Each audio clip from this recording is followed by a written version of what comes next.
Alors, ce que n'est pas la vigne, c'est la 5e édition à Lyon déjà. C'est le salon des vins actuels et naturels. Par actuels et naturels, on entend les vins qui font l'actualité.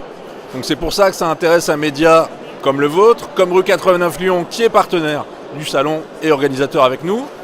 Et naturel, parce que les vins naturels, c'est une tendance de fond, ce n'est pas une mode, c'est vraiment un mouvement qui est d'ailleurs global, qui dépasse largement la France. Et qui veut dire quoi? Le vin naturel, c'est un vin fait, en résumé, essentiellement à base de raisins.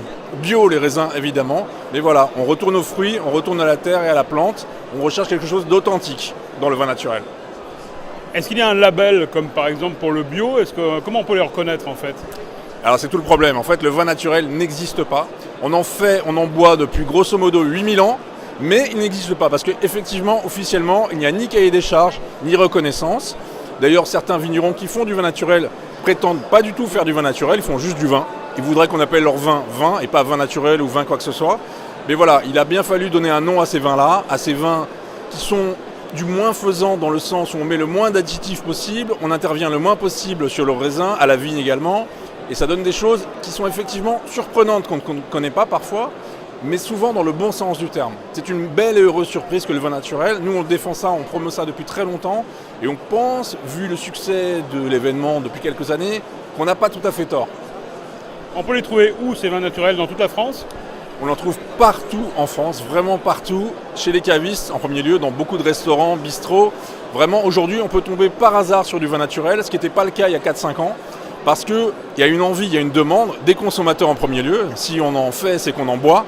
Et voilà, on en trouve partout. C'est pas du tout un truc urbain, c'est pas que à Lyon, Paris ou que sais-je qu'on boit et trouve du vin naturel. Aujourd'hui, il y en a partout. Heureusement d'ailleurs. Et j'ai cru comprendre qu'il y a même des vins interdits. C'était même l'objet d'une conférence aujourd'hui. Alors oui, tout à fait, c'était l'objet d'une conférence. Alors on ne peut pas trop en parler publiquement, mais il y a des cépages qui sont interdits en France depuis un certain temps, depuis environ 80 ans. 6 cépages en particulier, pour des raisons un peu obscures et peu compréhensibles en fait, de mauvaises raisons pour dire les choses simplement. Et ces cépages, ils sont mis en valeur en avant par des associations qui veulent les réhabiliter. Et ils ont bien raison, parce que les raisons pour lesquelles ils ont été interdites en fait sont fausses, sont vraiment bancales. On a parlé de mauvais goût, on a parlé de vin qui rendait fou. Et c'est évidemment n'importe quoi. Aujourd'hui, on a pu les goûter, parce qu'on n'a pas le droit de les vendre, mais on a le droit de les faire goûter. On a pu les goûter au salon, demain on pourra les goûter au salon encore. Ce sont des cépages qui s'appellent Noah, Isabelle, Clinton, des noms étranges, curieux, mais ça fait des vins vraiment intéressants, différents. Et nous, on aime bien la différence.